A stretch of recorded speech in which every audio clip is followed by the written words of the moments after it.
jemaat yang dikasihi Tuhan, saat pagi ini kita akan membaca merenungkan firman Tuhan. Namun sebelum kita akan membaca merenungkan firman Tuhan, kita berdoa. Kembali Tuhan, kami datang ke hadirat-Mu, mengucap syukur atas anugerah-Mu, dan saat pagi hari ini Tuhan, kami akan belajar firman-Mu. Kiranya Engkau sendiri yang menyingkapkan rasa kebenaran firman-Mu.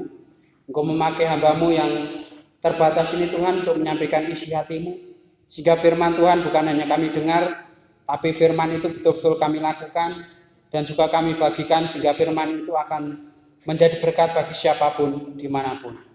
Tuhan, kami menyerahkan hamba-Mu ini ke dalam tangan kasih-Mu. Biar kuat kuasa daripada Roh-Mu yang kudus itu terus memimpin menuntunnya. Hanya di dalam nama Bapa Tuhan kami Yesus Kristus doa kami menaikkan. Amin. Bapak Ibu jemaat yang kasih Tuhan, firman Tuhan saat pagi hari ini kami mempersiapkan dari kitab 2 Timotius 2 ayat 1 sampai yang keempat. Kalih Timotius kalih ayat setunggal ngantos dumugi sekawan ingkang katen dawuh pangandikanipun panggilan untuk ikut menderita. Sebab itu hai anakku, jadilah kuat oleh kasih karunia dalam Kristus Yesus.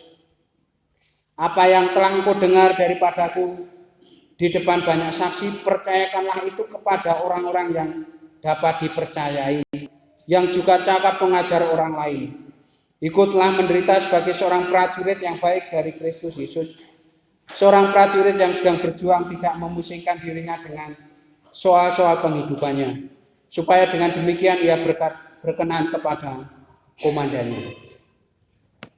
Bapak Ibu, jemaat yang kasih Tuhan, berbahagialah setiap kita yang membaca, merenungkan firman Tuhan, melakukan lalu membagikan, sehingga firman itu menjadi. Salam Bapak Ibu, puji nama Tuhan.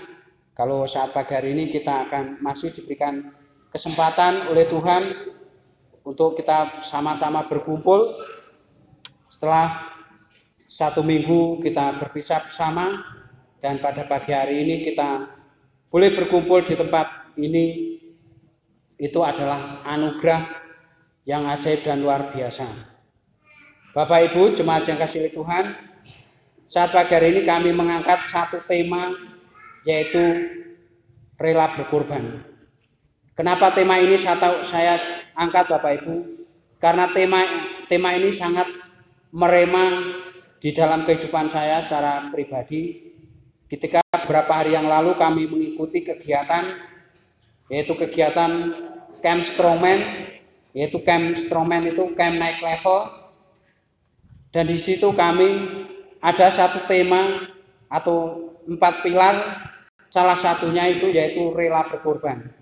Maka saat pagi hari ini saya angkat yaitu menjadi tema rela berkorban, atau ada istilah remejupan. Mungkin Bapak Ibu nanti bisa dihafalkan apa tahu itu remejupan, yaitu pertama rela berkorban, lalu yang kedua memiliki hati hamba, yang ketiga jujur dan tulus, lalu yang keempat pantang menyerah. Jadi itu singkatannya adalah remejupan. Rela berkorban, memiliki hati hamba, jujur dan tulus, dan pantang menyerah. Dan itu sangat luar biasa, dan itu sangat menjadi rema. Bapak Ibu jemaat yang kasih Tuhan, karena ketika kami mengikuti kegiatan Bapak Ibu, ada sekitar 100 orang yang mengikuti kegiatan itu, baik itu pelatih, pembina, pemimpin, juga peserta. Dan dari semua itu kami dipertemukan dari berbagai macam karakter, watak, sifat yang berbeda-beda.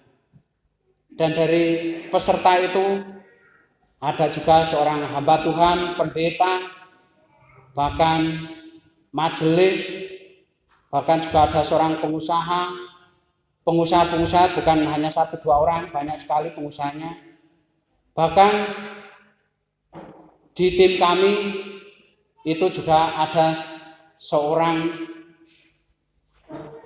pengawal presiden. dan itu menjadi tim kami. Dan sebelum kami bertemu, kami sudah dibuatkan oleh tim itu melalui WA Group dan kami saling mengenal. Dan pengawal presiden itu adalah seorang yang sangat jauh dari Gedong karena dia ada di Timika, Irian Jaya. Jadi dia ada di Papua.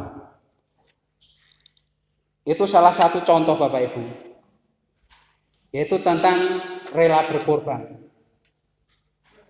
Kalau Bapak Ibu saat pagi hari ini kita membaca, merenungkan firman Tuhan, yang kami siapkan adalah tentang dari kitab 2 Timotius 2 ayat 1 sampai 4. Itu kami mencoba merenungkan, lalu juga membagikan kepada Bapak Ibu jemaat semua. Yaitu ayat 1, sebab itu hai anakku, jadilah kuat oleh kasih karunia di dalam Kristus Yesus. Jadi ayat ini ditulis oleh Rasul Paulus ketika dia di dalam penjara. Jadi ini adalah sebuah ajakan dari Rasul Paulus untuk selalu kuat. Artinya Bapak Ibu, orang yang kuat pasti rela berkorban.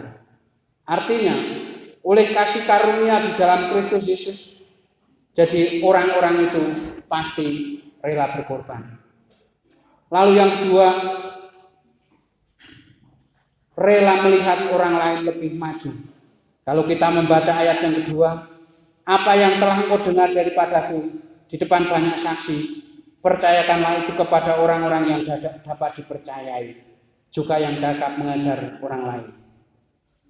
Jadi kalau Bapak Ibu membaca merenungkan ayat ini adalah sebuah perintah bagi seorang pemimpin, yaitu untuk memuridkan orang lain, yaitu memuridkan siapapun juga.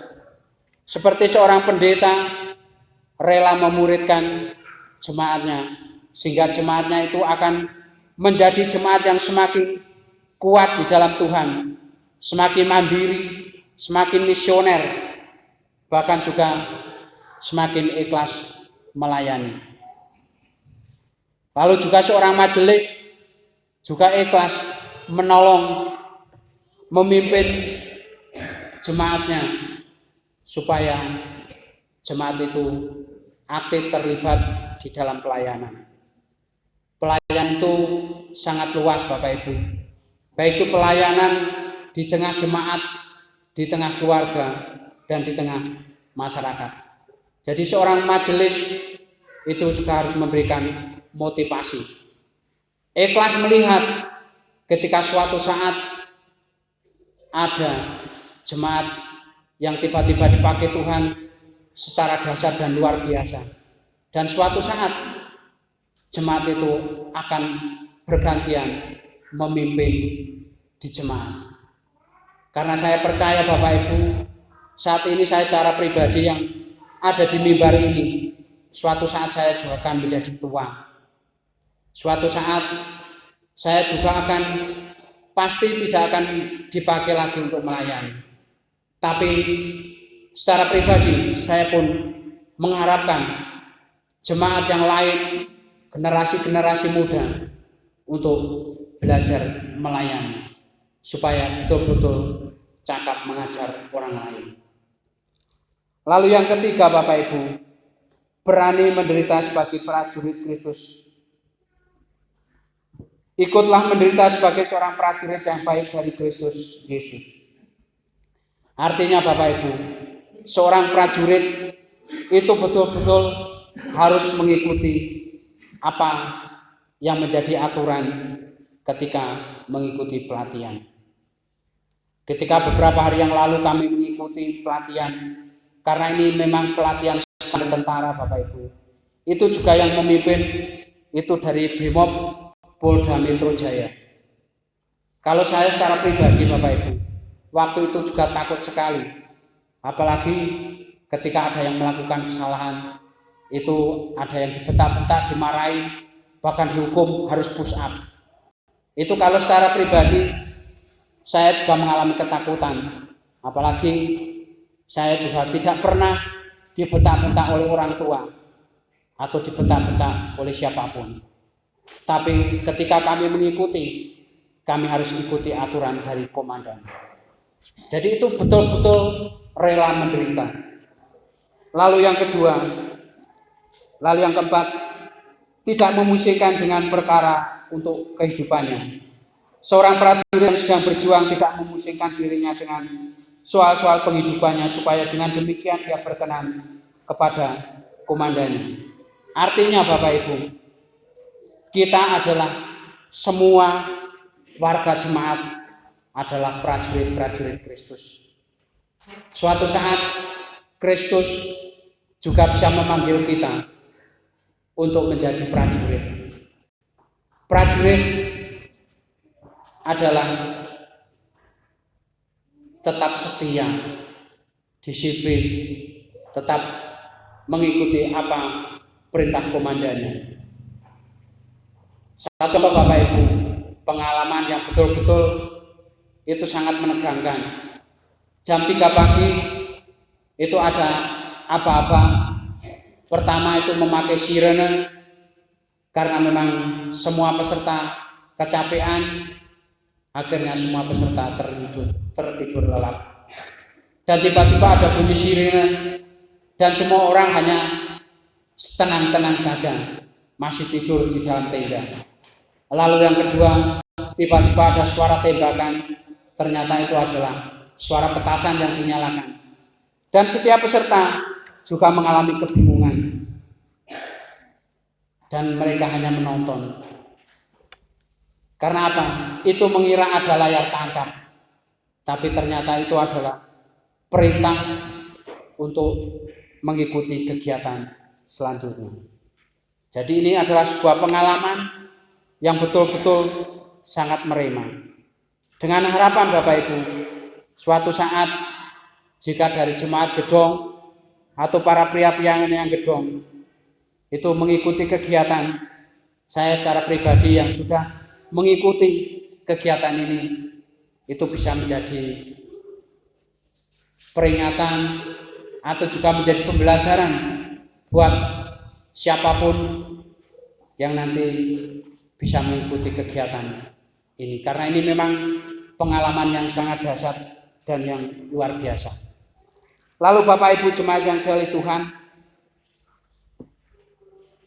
kalau kita berbicara tentang tema rela berkorban, itu adalah sebuah perenungan bagi kita semua. Yaitu berkorban buat siapa?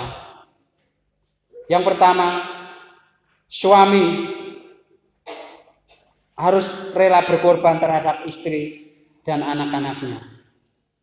Seorang suami yang bertanggung jawab pasti mengikhlaskan dirinya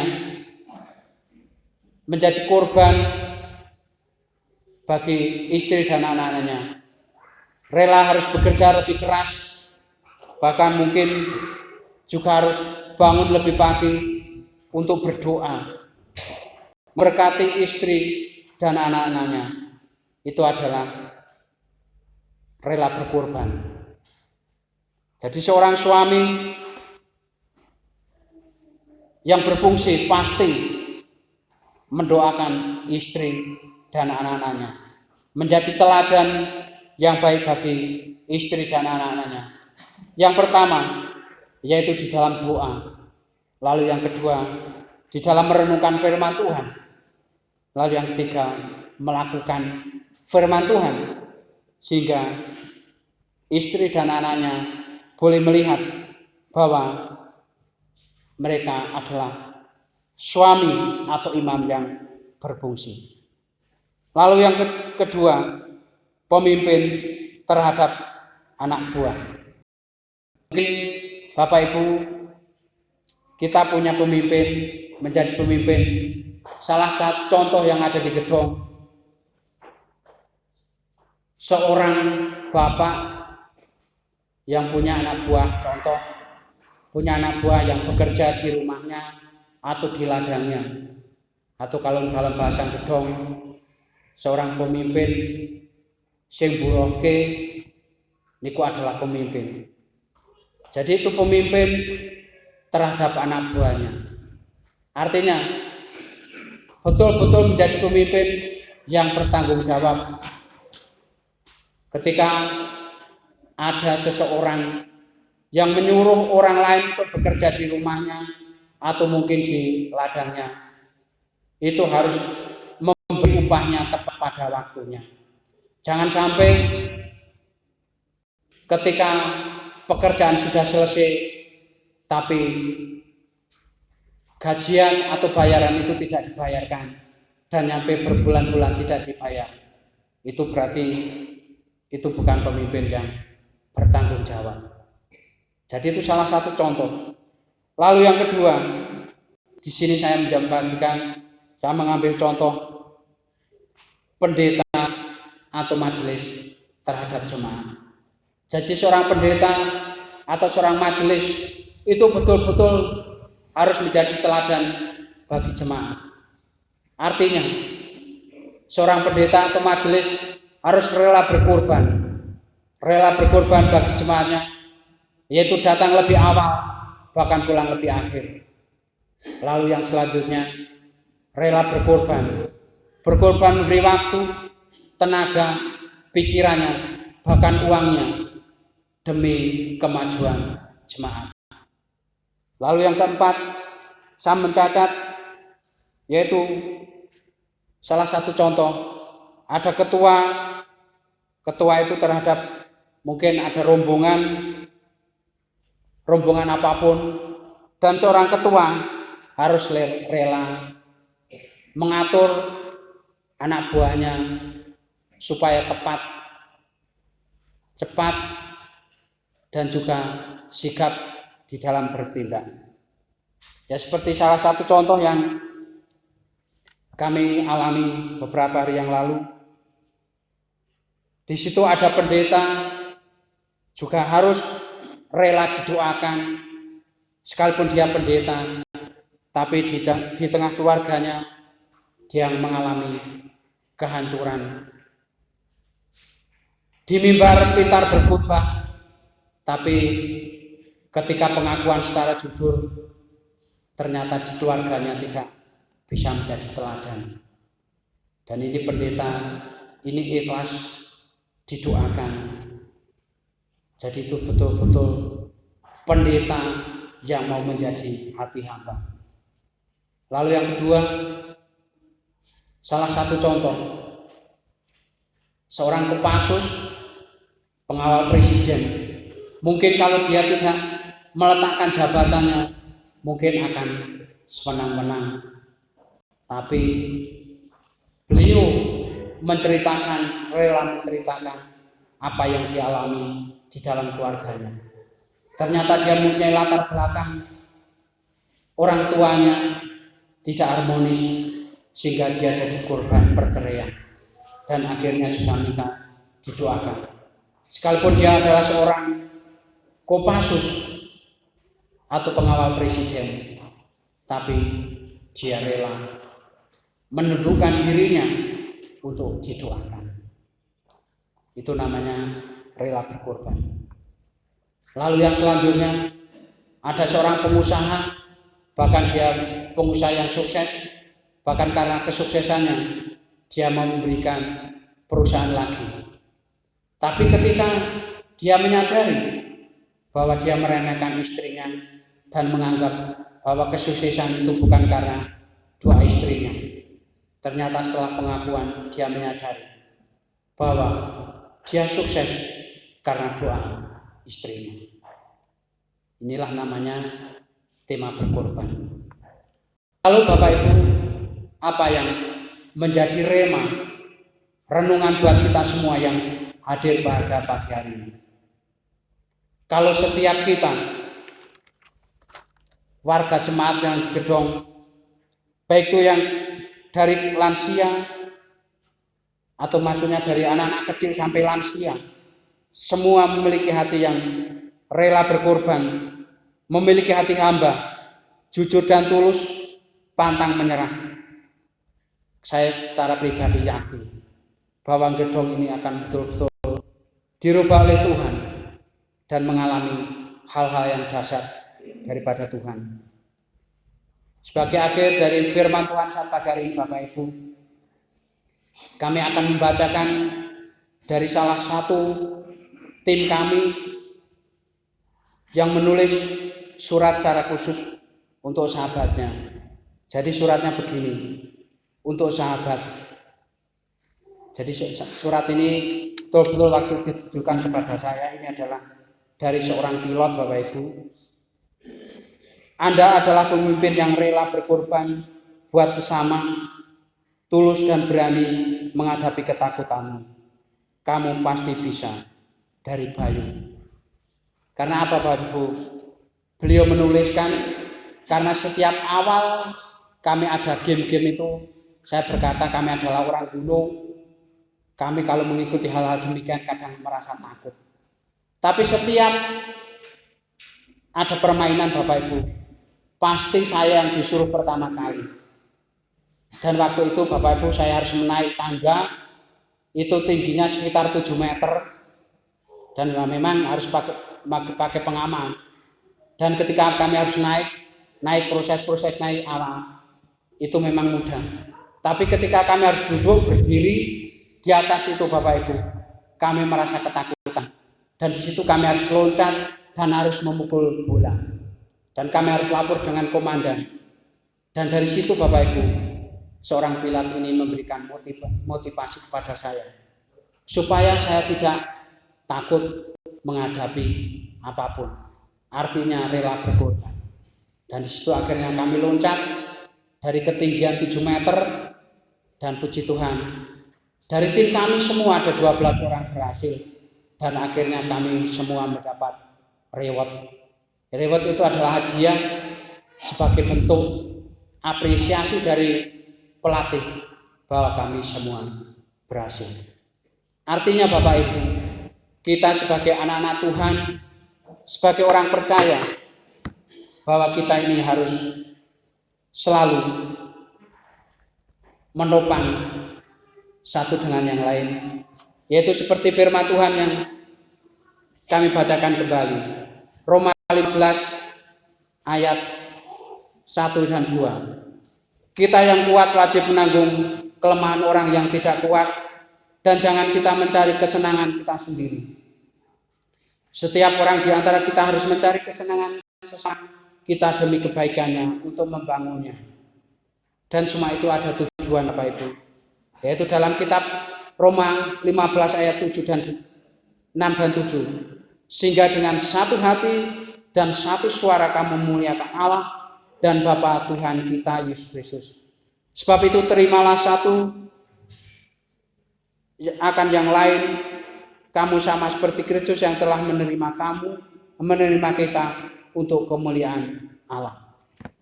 Jadi setiap apapun, tujuan apapun, kalau kita semua rela berkorban, pasti akan ada dampak yang dahsyat. Dan semua itu semata-mata bukan untuk kesenangan diri kita pribadi, tapi semua itu hanya untuk kemuliaan nama Tuhan. Dan kita sebagai anak-anak Tuhan, sebagai prajurit-prajurit Kristus, harus siap rela berkorban. Lalu siapakah komandan kita, Bapak Ibu? Komandan kita adalah Tuhan kita, Yesus Kristus. Kiranya kita semua betul-betul menjadikan Tuhan kita, Yesus Kristus, sebagai komandan yang akan selalu menuntun, mengarahkan kehidupan kita, sehingga kita tetap taat, disiplin, dan mau mengerjakan apapun yang harus dikerjakan sesuai dengan apapun yang Tuhan percayakan kepada kita, menurut talenta atau kesanggupan kita masing-masing. Kita yang hidup di tengah-tengah keluarga betul-betul menjadi teladan buat istri kita, anak kita. Seorang istri juga harus cakap mengajar anak-anaknya untuk semakin mengasihi Tuhan. Sebagai seorang pendeta, sebagai seorang majelis, betul-betul harus menjadi teladan, seperti gambaran ikan yang ada di akuarium. Dari skala penjuru siap dilihat bahwa mereka adalah pemimpin. Mungkin Bapak Ibu sering mendengar kata komandan. Ternyata itu adalah buah, bahwa setiap kita adalah komandan-komandan yang harus menjadi pemimpin. Menjadi pemimpin yang siap rela berkorban, memiliki menjadi hamba, jujur dan tulus, pantang menyerah. Pasti akan ada dampak yang dahsyat dan luar biasa. Amin Bapak Ibu. Amin. Mari kita terima dengan berdoa. Terima kasih Bapa, terima kasih Yesus, terima kasih Roh Kudus. Hamba-Mu telah selesai berbicara, berkata-kata. Biarlah kebenaran firman-Mu ini bukan hanya kami dengar, tapi firman ini betul-betul menjadi rema di dalam kehidupan kami, sehingga kami menjadi orang yang rela berkorban, memiliki hati hamba, jujur dan tulus, pantang menyerah. Dan ketika itu diterapkan di dalam kehidupan kami, baik itu di tengah keluarga, di tengah jemaat, di tengah masyarakat, maka akan ada dampak yang sangat dahsyat. Dan dampak itu bisa dirasakan oleh semua orang. Inilah seruan doa kami, hanya konekkan di dalam satu nama yang hebat, nama yang luar biasa, yaitu nama Tuhan Yesus Kristus. Kami berdoa dan bersyukur. Amin.